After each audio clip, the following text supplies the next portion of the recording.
이 성경에 보면은 이제 하나님과 우리와의 관계를 이제 설명하는 여러 그 비유들이 나오는데요. 그 중에 이제 하나님과 우리와의 관계를 목자와 양의 관계다 이렇게 설명하는 말씀들이 있습니다. 예를 들면은 시편 79편 13절 우리는 주의 백성이요 주의 목장의 양이니 이렇게 양으로 설명하고요. 그런가 하면은 또 시편 78편 52절 그가 자기 백성은 양같이 인도하여 내시고 광야에서 양떼같이 지도하셨도다. 또 이사야 40장 11절 그는 목자같이 양떼를 먹이시며 어린 양을 그 팔로 모아 품에 안으시며 젖먹이는 암컷들을 온순히 인도하시리로다. 이렇게 구약에서 이제 하나님과 우리 사이를 그리고 오실 메시아에 대하여 목자와 그 양의 관계를 가지고 설명하는 구절을 볼 수가 있고, 또 이 신약으로 와서 이제 예수님께서 당신을 설명하시면서 같은 내용으로 설명하시는 게 나옵니다. 요한복음 10장 11절에 예수님이 이런 말씀하십니다. 나는 선한 목자라. 선한 목자는 양들을 위하여 목숨을 버리거니와. 또 14절 나는 선한 목자라. 나는 내 양을 알고 양도 나를 아는 것이 아버지께서 나를 아시고 내가 아버지를 아는 것 같이 나는 양을 위하여 목숨을 버리노라. 예수님의 이 십자가의 의미를 이 양을 위하여 목숨을 버리는 선한 목자 이미지로 그렇게 설명하는 것을 볼 수 있습니다. 그런가 하면 오늘 본문 시편 23편도 마찬가지 아닙니까? 1절에 보니까 여호와는 나의 목자시니 내게 부족함이 없으리로다. 이렇게 하나님과 우리와의 관계를 이 목자와 양의 관계로 설명을 하시는데요, 이런 질문을 하실 수 있지 않습니까? 왜 하나님은 그 수많은 짐승 중에서 왜 목자와 양의 관계로 그렇게 설명하시는가? 그 당시 이제 문화를 가지고 설명하는 측면도 있고요. 더 중요한 게 뭐냐 하면은 그 양의 특징 때문에 그렇습니다. 그 이중수 목사님이 쓴 시편 23편이라는 책에 보면 이 양의 특징을 이제 몇 가지로 설명을 해 놓았는데요. 첫 번째 양의 특징이 뭐냐? 이 양은요, 끝없는 보호가 필요한 연약한 동물이라는 겁니다. 우리도 다 알고 있지 않습니까? 양 하면은 자기를 보호할 기능도 없고요. 그리고 또 빠르게 달리지도 못해가지고 도망도 못 갑니다. 참 웃기는 게 이 양 중에는 그 뿔이 달린 또 양이 있지 않습니까? 근데 뿔 달린 양을 가만히 보면 이 자기를 잡아먹으려고 달려드는 적을 공격할 때 쓰는 게 아니고 지들끼리 싸울 때 이 뿔을 주로 사용합니다. 이게 참 미련한 게 이게 우리 인간하고 좀 비슷한 거 아니겠습니까? 그 교회 안에서 그렇게 그 뿔 가지고 서로 싸우고 이런 거는 이건 참 어리석은 양과 같아요. 우리의 적은 우리끼리가 아니에요. 원수 마귀 대적해야 되는 사단은 따로 있거든요. 그런가 하면은 두 번째로 이 양은 방향 감각이 나쁘기로 유명한 동물이랍니다. 그리고 또 양은 시력이 나쁘고요, 특히나 이 근시안을 가진 동물이라는 거예요. 늘 한치 앞에 있는 그 풀잎만 보고 눈앞에 있는 풀만 보고 그렇게 거닐다가 길을 자주 잃어버리고, 일단 길을 잃었다 그러면 방향 감각이 어두워 가지고요 다시 제 길로 찾아오는 게 힘든 존재가 이 양이라는 겁니다. 그래서 이 죄성을 가진 인간도 이거랑 너무 비슷해서 성경에 이런 말씀이 나옵니다. 이사야 53장 6절 우리는 다 양 같아서 그릇 행하여 각기 제 길로 갔거늘. 우리는 그냥 똑똑한 것 같아도요 그냥 걸핏하면은 그냥 각기 제 길로 가는 존재예요. 또 그런가 하면은 세 번째로 양의 특징이 하나 더 있는데요, 양은 고집이 세고 또 어리석은 동물로 알려져 있다는 겁니다. 그 존 데이비스라는 분이 쓴 완전한 목자 그 어느 책에서 제가 이분의 그 글을 인용한 걸 봤는데요, 그 책에 보면은 그 중동에서 이제 양을 직접 양치기를 했던 목자가 한 말을 인용을 하는데 한번 들어보세요. 나는 양과 염소를 기른 적이 있다. 염소들은 밉살스러워도 꽤 영리한 편이라서 기를만 하다. 그러나 양은 이 세상에서 가장 어리석은 동물이다. 양은 아둔하고 더럽고 겁이 많고 방어력이 없는 한심한 존재이다. 내 양은 항상 길을 잃고 다치고 뱀에 물리기 일쑤이다. 양은 비를 피할 줄도 모른다. 나는 목자 시절을 즐거운 마음으로 회상할 수 없다. 양은 정말 한심한 동물이다. 이 목자는 막 양한테 막 진절머리가 난 것 같아요. 왜 여러분 하나님께서 당신과 우리를 설명하실 때 목자와 양의 관계로 설명하는지 아시겠죠? 한마디로 이 양이라는 존재는 목자의 보호가 없으면 살 수가 없는 미련한 존재고 약해 빠진 존재라는 겁니다.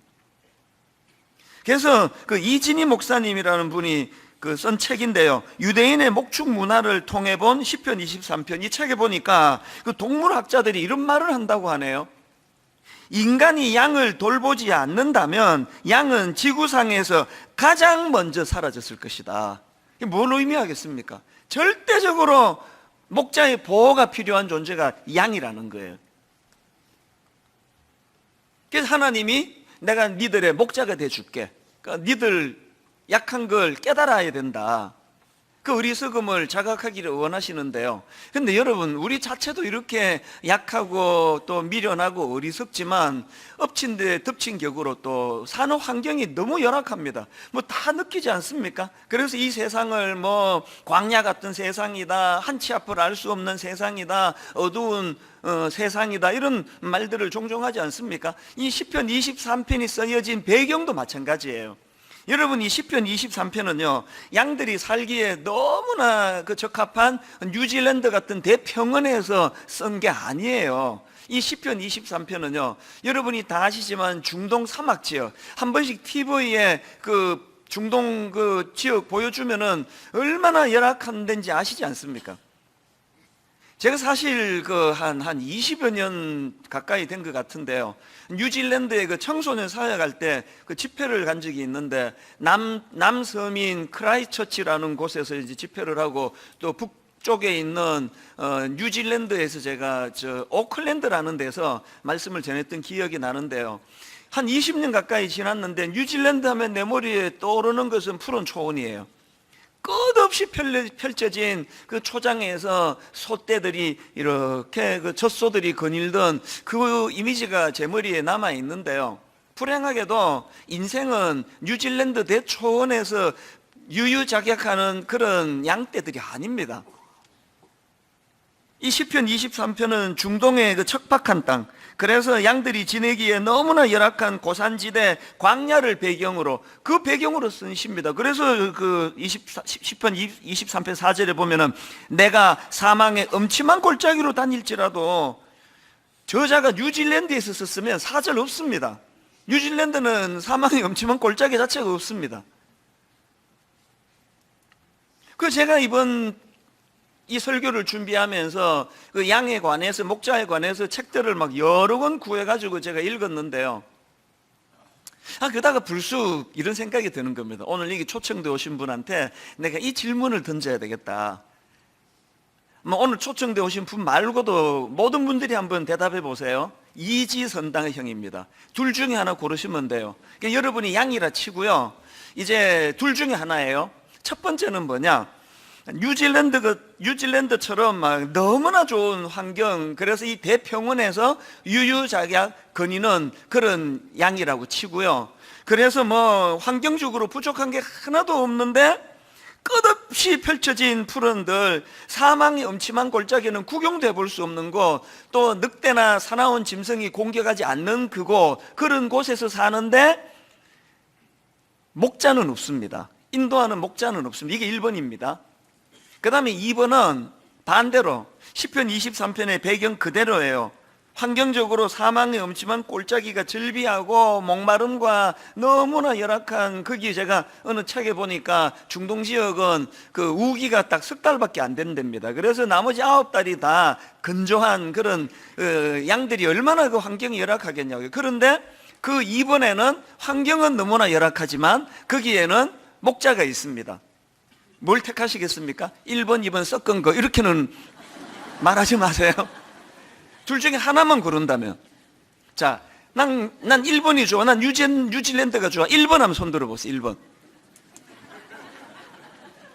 여러분은 뭐 딱 우리는 사지선다형에 익숙해가지고 딱 저자의 의도, 묻는 사람의 의도를 너무 잘 알아서 저 목사가 저 2번을 원하는 거지 뭐 그거는 뭐 당연한 거 아니겠어요? 그래서 손을 지금 몇 분만 들었는데요, 놀랍게도 정답은 2번이에요. 그 1번 손 드신 분들, 그 1번 택하시면 큰일 나는 이유를 제가 설명을 드릴게요. 제가 그 읽은 책들 중에 광야를 읽다라는 책에 나오는 한 군데만 설명해 드리면 이거 1번은 큰일 나겠다 이제 싶으실 텐데요. 그 광야를 읽다라는 그 책에 보면은 이제 제가 앞에서 소개해 드린 것처럼 막 뉴질랜드에 끝없이 펼쳐진 평원을 이야기하고 양들이 살기에 너무나 좋은 곳이고 이곳저곳으로 옮겨 다닐 필요가 없고 또 대평원이다 보니까 사막의 음침한 골짜기도 보이질 않고 또 늑대를 유시한 양을 위협하는 사나운 짐승도 없고 막 이런 걸 쭉 열거하고요. 그 다음에 이제 내가 직접 읽어 드릴게요. 대반전에 그러나 이렇게 시작합니다. 그러나 아이러니하게도 뉴질랜드 양들이 두려워하는 것이 한 가지 있다. 어느 날 갑자기 보이지 않던 목자가 나타나는 것이다. 그날은 다 긴장을 한다. 바로 도살장에 끌려가는 날이기 때문이다. 왜 1번을 택하면 안 되는지 아시겠죠? 여러분, 하나님께서 우리를 뉴질랜드 평야, 대평야와 같은 곳으로 인도하지 않으세요. 기대하지 마세요. 하나님이 일하시는 방식은 시편 23편의 배경과 같습니다. 방심하면 골짜기로 떨어져 죽고 사망의 엄침한 골짜기가 드리워져 있고 사나운 짐승이 언제 공격할지 모르는 긴장과 두려움으로 우리를 인도하세요. 그렇게 인도하시는 이유는 딱 하나예요. 니들이 목자 없이는 살 수 없는 존재로 지원받았다는 것을 가르쳐 주시기 위해서예요. 저는 다행히 20대 초반에 그 사실을 깨닫고 빨리 목자 되시는 주님을 영접했기 때문에 이후에 제 인생에서 뭐 아픔은 있고 상처는 있었는지 몰라도 제 인생에서 혼란은 없습니다. 창조주 하나님의 원리를, 창조주 하나님의 그렇게 하신 의도를 분명하게 알고 나니까 인생의 고난의 의미가 다 정리가 되더라고요.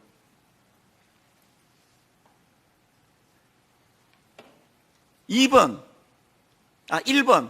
뉴질랜드 광야와 같은 곳으로 인도하고 어떤 연단도 훈련도 그런 것도 없이 그저 토실토실 살찐 양으로 키우기를 원하는 신이 있다면 그건 잡아먹기 위해서 키우는 거예요. 하나님은 우리를 이용해 먹으려고 네 목자가 돼줄게. 왜? 요거 한 마리당 얼마씩 팔아먹을 수 있으니까 그런 분이 아니고요. 여러분 아까 읽어드렸잖아요. 요한복음 10장 14절 목자 되신 그분, 나는 선한 목자라 나는 내 양을 알고 양도 나를 아는 것이 아버지께서 나를 아시고 내가 아버지를 아는 것 같이 나는 양을 위하여 목숨을 버리노라. 양을 위하여 목숨을 버리기 위해서는 내가 양을 위하여 목숨을 버릴 수 있다라고 하는 것을 입증하기 위해서는 사망이 엄침한 골짜기가 있어야 되잖아요.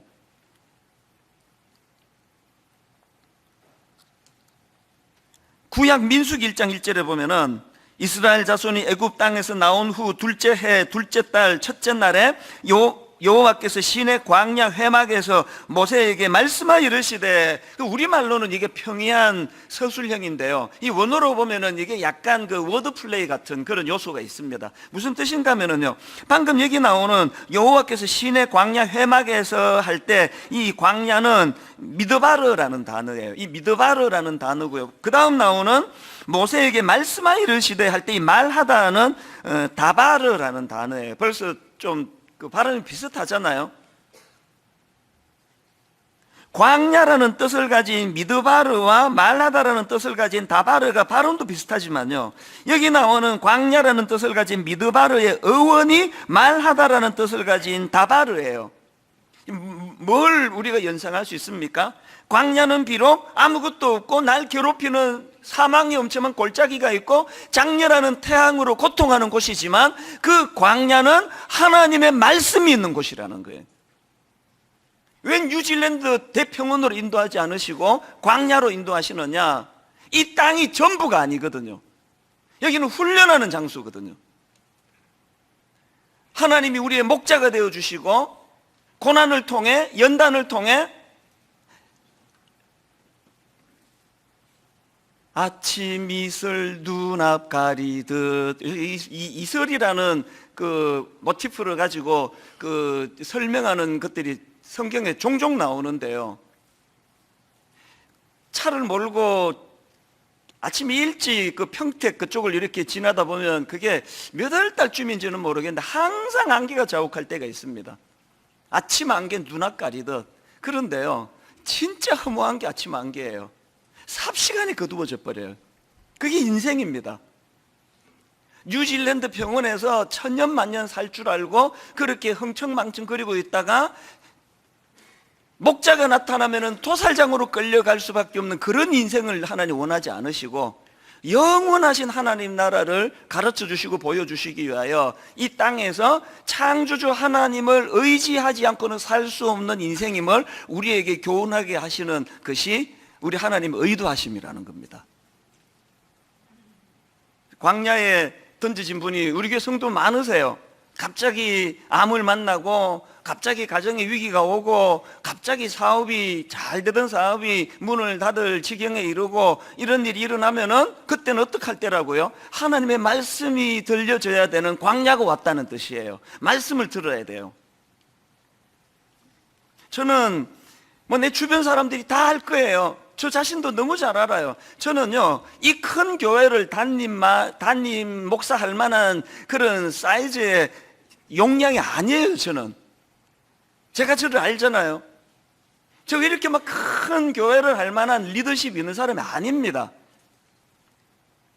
근데 지난 17년, 18년 가까운 시간 동안에 왜 단 한 번도 교회가 혼란을 겪지 않았나?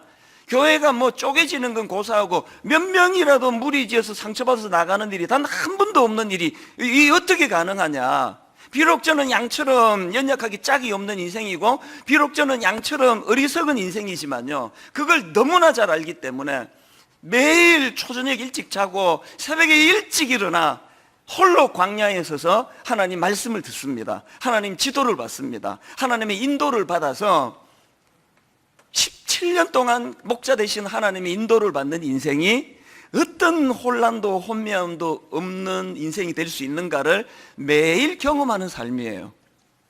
제가 강할 필요가 없잖아요. 제가 지혜로울 필요가 없잖아요. 제가 똑똑할 필요가 없잖아요. 왜? 가이드 해주시는 목자가 계시니까요. 이런 의미에서 제가 오늘 여러분들 오늘 그 교회라는 데를 생전 처음 와보시는 이 얼마나 어색한 건 너무 잘 아는데요, 이렇게 너무나 많은 분들이 초청대와 앉아 계시는 게 진짜 감사한데, 고마운 여러분들에게 여러분 삶에 목자 되신 예수 그리스도를 영접하게 되면 그 목자가 어떤 역할을 하시는가 두 가지로 정리를 해드릴게요. 첫 번째로요, 평상시에는 일상생활 속에서는 첫째, 그 목자가 나침반 역할을 하세요. 3절에요, 내 영혼을 소생시키시고 자기 이름을 위하여 의의 길로 인도하시는도다. 여기 나오는 의의 길로 인도하시도다를 오늘 시편 23편의 정황으로 말하면 양이 갈 때 안전한 그 길로 인도하신다는 뜻이에요. 양이 걸어가기 안전한 그 길로 인도하신다. 이게 제가 아까 앞에서 언급한 광야를 읽다라는 책에 예전에 제가 그 실화인데요, 미국에서 있었던 실화를 제가 설교 시간에 한번 언급했는데 그 책에서 또 다루고 있더라고요. 뭐냐 하니까 미국에서 한 가족에게 일어난 비극이에요. 추수감사절, 미국은 이제 이 추수감사절이 뭐 엄청난 그 휴가, 연휴, 그래서 이제 여행을 참 많이 떠나는데요, 어느 가족이 이제 추수감사절 여행을 떠난 겁니다.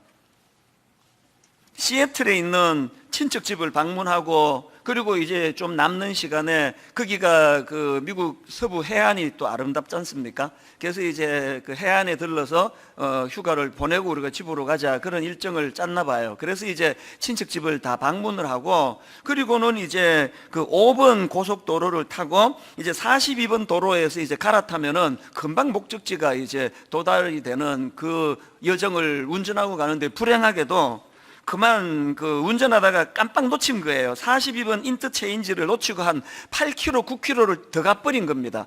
그때라도 되돌아왔으면 아무 문제가 없었을 텐데, 지도를 봤더니 1시간 정도 더 내려가면 지름길이 있네. 그 지름길이 있는 거예요. 그래서 우리 이 길로 한번 가보자 그러고 간 겁니다. 1시간을 그 쭉 가다가 이제 그 지름길로 돌아서서 보니까, 막상 들어가 보니까 그 지름길이 험한 산길이에요. 엎친 데 덮친 격으로 눈까지 또 그 내리네요. 그래서 이제 그 길로 한참 가다가 산길에 막 눈 내리고 고립이 돼버린 겁니다. 기온은 영하로 떨어지고 자동차 가스도 뭐 기름도 떨어지고, 그렇게 8일을 거기에서 고립이 된 거예요.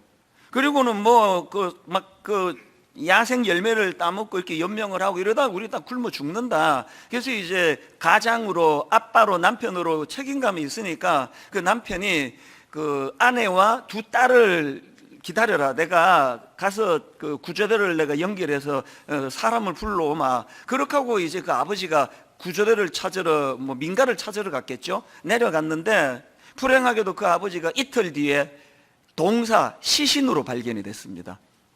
더 안타까운 게요, 아무데도 안 가고 그 자리를 지키고 있던 남편하고 두 딸은 구조가 됐습니다. 살아났습니다. 정말 가슴 아픈 건요, 나중에 알고 보니까 바로 그 동쪽 방면으로 한 4km, 5km 떨어진 곳에 산장이 있었다는 거예요. 근데 뭐 그 지도에 나와 있는 것도 아니고, 그러니까 동쪽으로 4km만 더 들어가면은 산장이 있는데 구조가 됐을 텐데, 엉뚱한 길로 접어가서 이틀 있다가 동사 걸려 시신으로 발견이 된 거 아닙니까? 저는 예전에 그 기사를 보고 제가 설교 시간에 인용했던 기억이 나는데요, 여러분, 이게 인생입니다.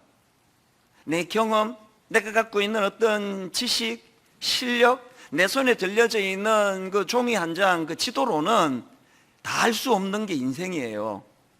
그래서 우리에게 목자가 필요하다는 겁니다. 지도를 뛰어넘는, 그 지역을 경험하고 그 지역을 인도할 수 있는 가이드가 필요하다는 거예요. 예전에 우리 성도님들께 한번 그 얘기 드렸는데요, 부산에 집회 내려가가지고 그 내비게이션으로 뭐 길 다 가르쳐 주니까 요새는 뭐 낯선 길, 낯선 도시, 낯선 지역 하나도 불편하지 않은데, 새벽기도 인도하려고 새벽에 시동을 걸고 내비게이션을 따라가는데 얘가 고장이 났어요. 계속 빙빙빙빙 제자리를 돌게 하는데, 아무것도 모르는 낯선 그 동네에서 너무나 난감해서 막 식은땀이 흐르던 기억이 나거든요. 묻습니다. 여러분 인생에 내비게이션이 장착되어 있습니까? 더 중요한 질문을 던집니다. 그 내비게이션은 믿을만 하십니까? 고장나 계신 거 아닙니까? 고장나 있는 것 같은.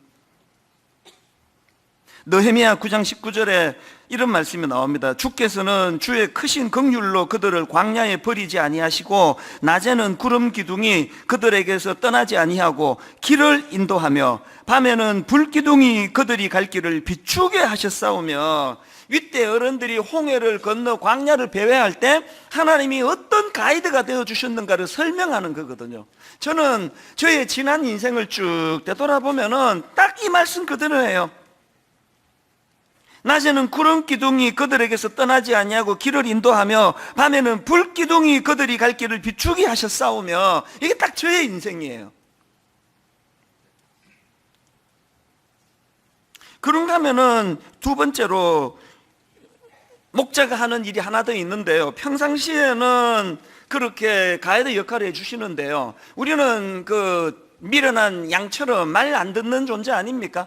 계속 그 목자의 인도 말고 딴 길로 그렇게 하다가 길을 잃어버리기 쉬운 게 우리 인생인데요, 그럴 때 두 번째 목자의 역할이 뭐냐? 잃어버린 양을 제자리에 데려다 놓으심. 저는 이번에요, 시편 23편을 또 새로 연구하면서 3절을 새로 발견했습니다. 3절에 나오는 이 말씀이요, 내 영혼을 소생시키시고, 이 말씀의 의미를 이번에 새로 깨달았는데요, 케네스 베일리가 쓴 선한 목자라는 책에서 놀라운 그 깨달음을 제게 줬습니다. 여기 나오는 내 영혼을 소생시키시고라는 말씀의 의미를 이렇게 설명하네요. 이 구절의 추거적 번역인 그는 나를 제자리에 데려다 놓다, 내 영혼을 소생시키시고가 엉뚱한 길에서 헤매는 나를 제자리로 돌려놓는다는 그런 뜻을 가지고 있다는 거예요. 자, 계속 한번 들어보세요.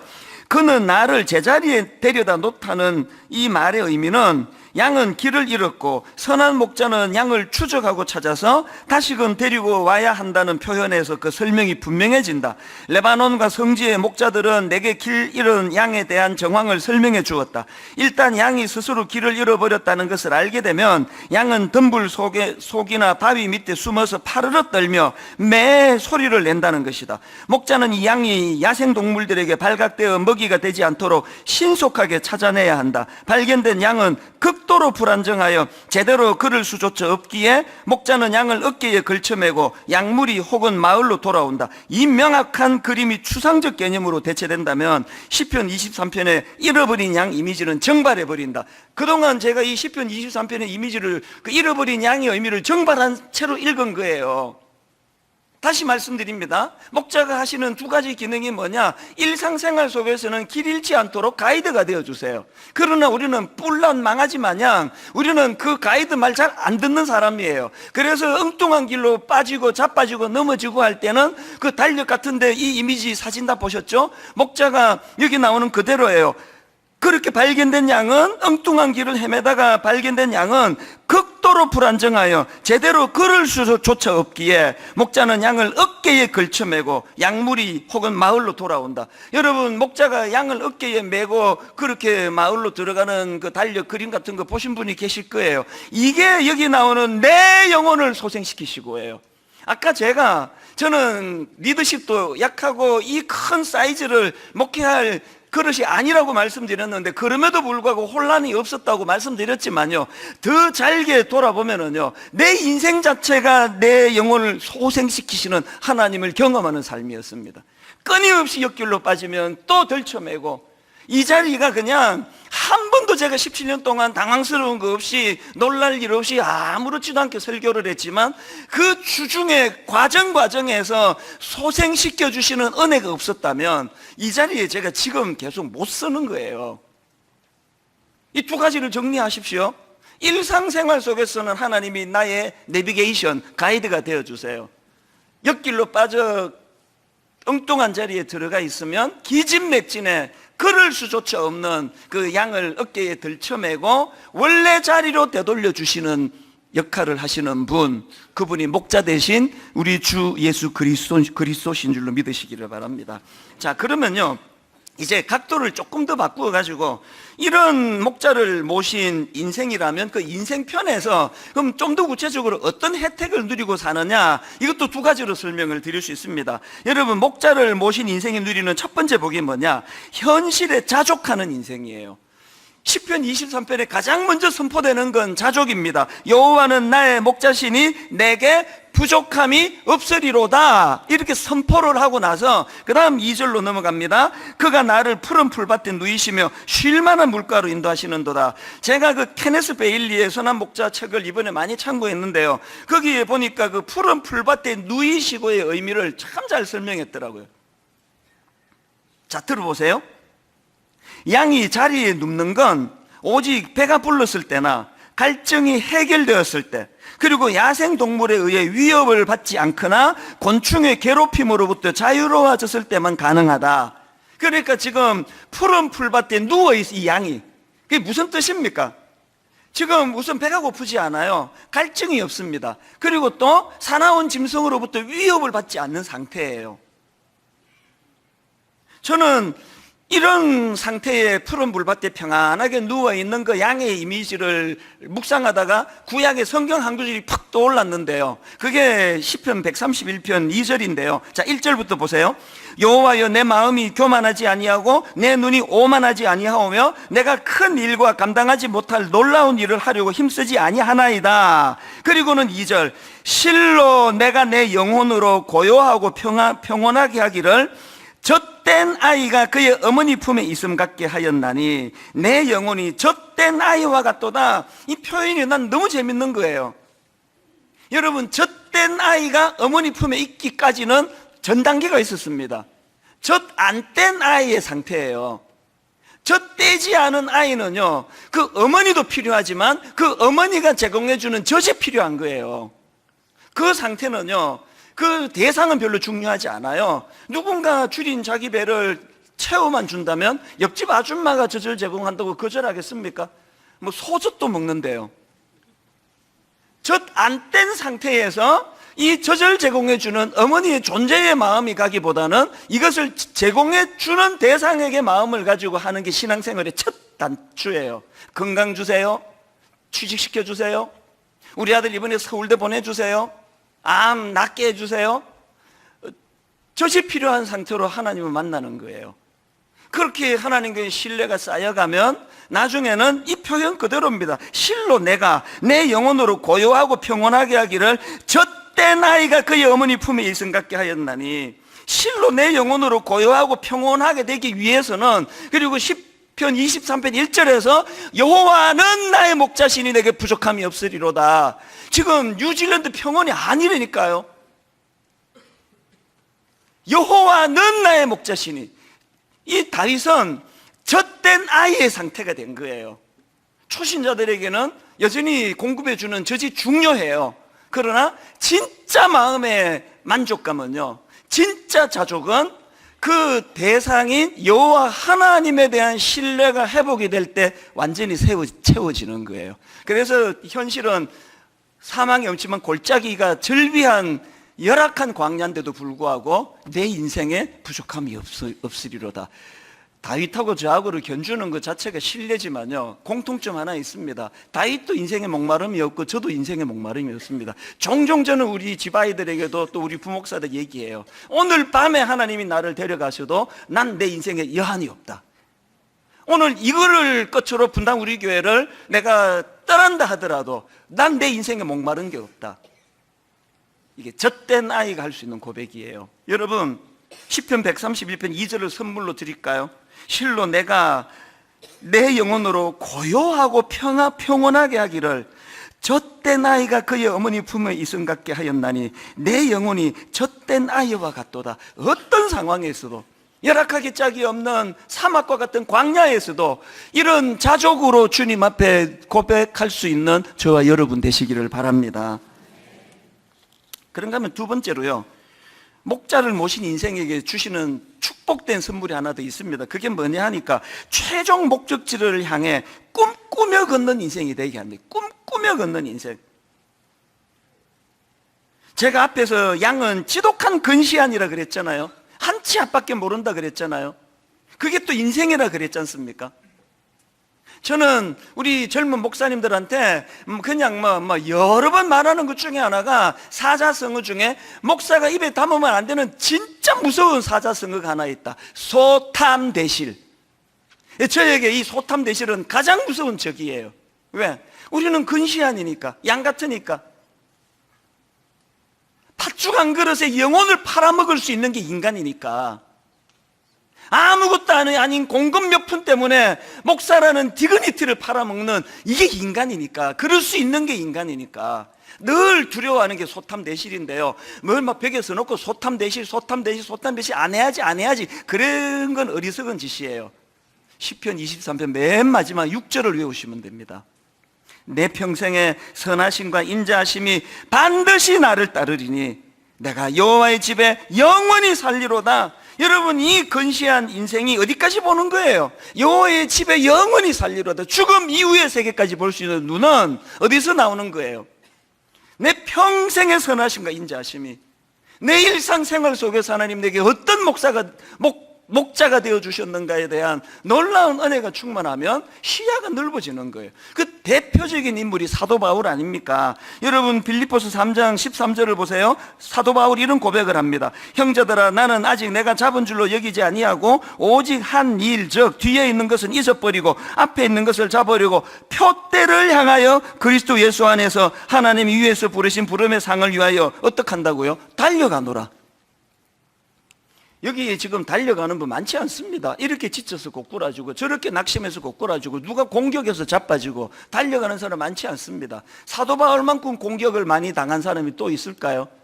여러분, 근데 여기 나오는 이 표대를 향하여 할 때, 이 표대는 헬라어로 스코포스라는 단어인데요, 이 스코포스는 우리 가을 운동회 생각하면 단어가 확 이미지화가 될 거예요. 가을 운동회 때 50m, 초등학교 때 50m, 또 중학교 되면 이제 100m 달리기를 하잖아요.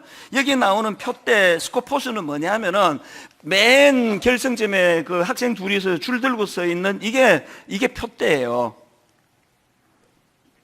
사도 바울은 자기가 과거에 이루었던 성공에 취하지 않았고요. 과거에 경험했던 상처에 빠져 있지 않고요. 사도 바울은 늘 표대, 어떻게 해서든 이 자리에, 그래서 내비게이션 인생이에요. 내비게이션은요, 좌회전해야 되는데 실수로 우회전 해버린 거예요. 그러면 내비게이션은 자책하지도 않고 탓하지도 않고 막 돌아가요. 잘못 들어선 이 길에서 표대까지 가려면 어느 길이 가장 지름길이냐?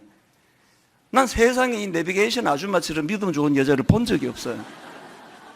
복잡한 얘기 안 해요. 원인 안 찾습니다. 니 탓 내 탓 얘기 안 합니다. 잘못 접어든 그 길에서 표대가 어디냐는 거예요. 가장 가까운 지름길이 어디냐는 거예요. 이중수 목사님이 시편 23편 아까 제가 책 소개해드렸는데 이런 내용이 나옵니다. 진정한 크리스천이라면 천국에 대한 노스탈자를 지니고 삽니다. 노스탈자라는 말은 노스토스와 알고스라는 두 개의 헬라어를 합친 단어입니다. 노스토스는 고향으로 돌아간다는 말이고 알고스는 고통이라는 뜻입니다. 다시 말해 향수병이란 의미입니다. 여러분, 오늘 우리가 뉴질랜드 대평원 같은 안락한 곳으로 인도하지 않으시는 하나님의 뜻이 우리 인생에 목자가 필요하다는 걸 자각시켜 주시기 위함이라 그랬고, 더 중요한 거는 잠깐 스쳐 지나가는 뉴질랜드에서 너무 빠져 살까 봐요. 절대로 그렇게 인도하지 않는 이유는 뭐냐? 모든 예수 믿는 그리스도인들은 가이드가 필요한 인생과 동시에 하나님 나라의 향수병, 천국에 대한 노스탈자, 믿음이 좋으세요? 하나님 나라에 대한 향수병이 없으면 믿음 얘기 꺼내지 마세요.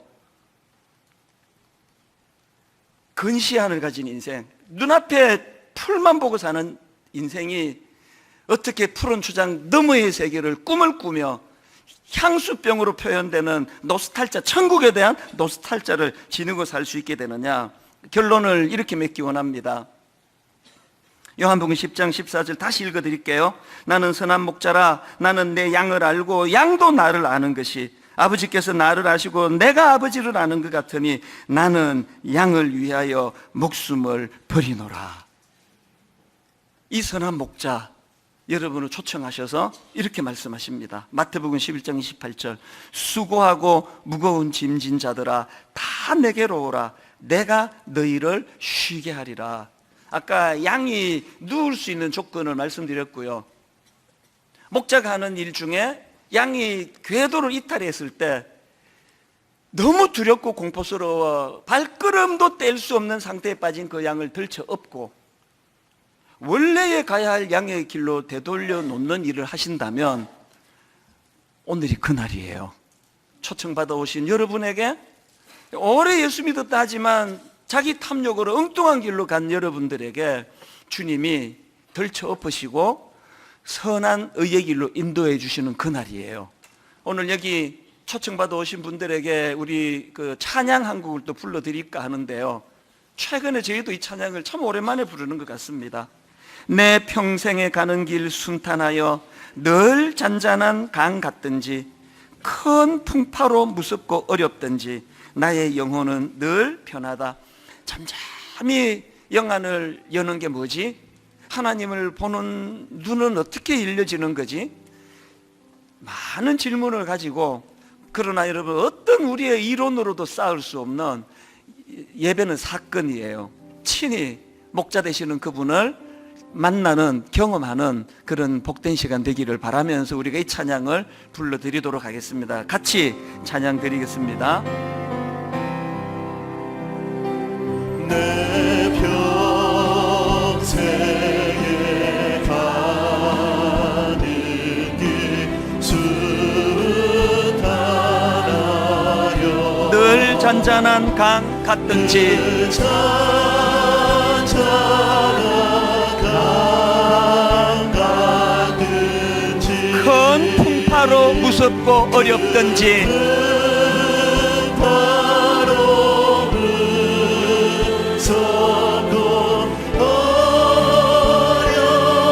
나의 영혼은 늘 편하다. 나의 영혼은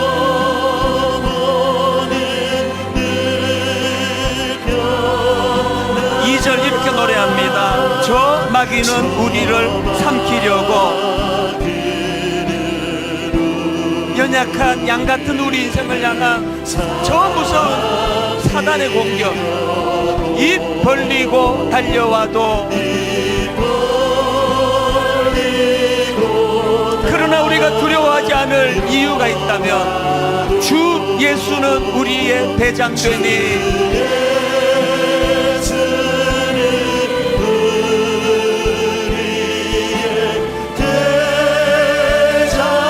홀로 싸우는 인생 아닙니다. 끝내 싸워서 이기리라.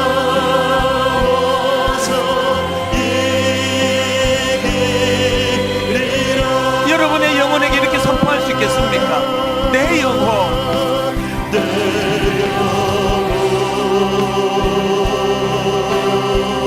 평안해.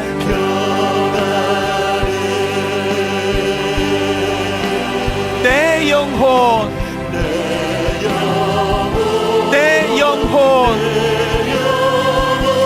평안해. 여러분, 다시 말씀드리는데요, 우리 인생은 뉴질랜드 대평은 없습니다. 혹시 나는 지금 그런 성공의 길을 걷고 있는데 그게 가장 두려운 상태예요. 이 땅은 누리고 즐기는 곳이 아닙니다. 이 땅은 내 인생은 절대로 나 혼자 영위할 수 없다는 것을 깨닫게 하는 훈련 장소예요. 내게는 목자가 필요하다는 사실. 창조주 하나님께서 헛발 한 번 잘못 디디면 사망의 엄침한 골짜기가 절비한 이 열악한 공간 속에서 안전하게 인생길을 걸어가도록 가이드해 주시는 어떤 대상이 있다는 걸 자각하게 하는 것이 이 광야예요. 그래서 아까 1절에 내 평생에 가는 길 순탄하여 늘 잔잔한 강 같든지, 이것만 있는 인생 아닙니다. 그 다음 무서워요. 큰 풍파로 무섭고 어렵든지 이러든 저러든 상관없다는 거예요. 나의 영혼은 늘 편하다. 오늘 논리로 이론으로 이거 다 설명을 드릴 수가 없고, 다 설명이 드려진다면 그분은 하나님 아니에요. 너무 광대하셔서 그냥 전혀 경험해보지 못한 새로운 길들이 있고 그런 세계가 있고 그런 존재가 있을 수도 있겠구나, 이것만 자각하고 가셔도 괜찮습니다. 그러면 하나님께서 마음을 연 여러분들한테 손을 내밀어 주실 거예요. 새세민 축제 둘째 날 아닙니까? 여러분, 저는 오늘 매 둘째 날 기도해 드리는 시간을 갖기 원하는데요, 교회를 생전에 처음 나와보신 분, 오늘 말씀 속에 그 양이라는 존재를 가지고 내 인생을 빗대어 설명하고 목자라는 어떤 존재가 있다는 것을 말씀해 주시는 이것이 하나님께서 나를 만나 주시려고 애쓰시는 몸부림처럼 느껴지시고요, 그리고 그분이 손을 내미신다면 그 내가 뿌리치지는 말아야지, 그런 생각을 갖고 계시다면 우리 찬양을 한 번 더 부를 텐데요, 찬양을 부르실 동안에 조용히 자리에서 일어나시면 돼요. 일어나실 때 혼자 일어나시는 게 민망하니까요, 원하시면 같이 오신 분과 같이 일어서시면 돼요. 그리고 아까 설교 시간에 말씀드렸잖아요, 이거는 오늘 여기 초청되어 온 분들에게만 주시는 말씀이 아니라고요. 분명히 목자 되시는 예수님을 영접했음에도 불구하고 죄성을 가진 우리는 걸핏하면 옆길로 새고 고집 부리고 엉뚱한 길로 가고, 그럴 때 아까 내 영혼을 소생시키시는 목자 되시는 주님 그렇습니다. 너무 지쳐 손가락 하나 까딱할 힘이 없습니다. 오늘 주님 저를 덜쳐 업으시고 다시 의의 길로, 원래 가야 될 그 길로 주님이 옮겨주시기를 원합니다. 그런 마음에 소원이 있으신 분들도 조용히 자리에서 일어나시면 되겠습니다. 자리에서 일어나시면 여러분 위해 기도해 드리겠습니다. 우리 2절 한 번 더 가사를 생각하시면서 저 마귀는 우리를 삼키려고, 하나님 은혜가 필요하신 분 조용히 자리에서 일어나시면 기도해 드리겠습니다. 입 벌리고 달려와도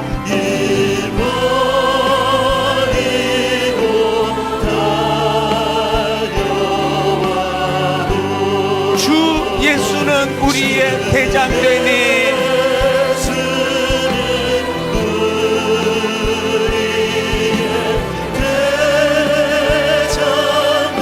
힘을 얻어 끝내 싸워서 이기리라.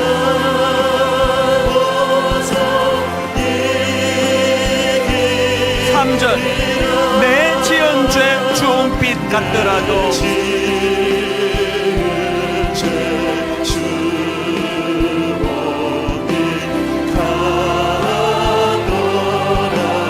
주 예수께 다하려면 십자가 나는 양을 위하여 목숨을 버리노라.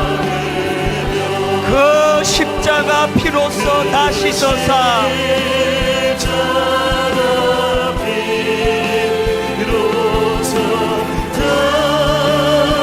흰눈보다 더 정하리라. 내 영혼을 소생시키시는 그 하나님 앞으로 나아가기 원합니다. 여러분 이렇게 자기 자신에게 선포할 수 있습니까? 내 영혼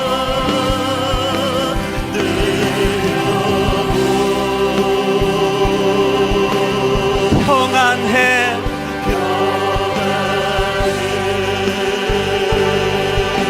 내 영혼 내 영혼 평안해. 우리 모두 다 자리에서 일어나셔서 내 영혼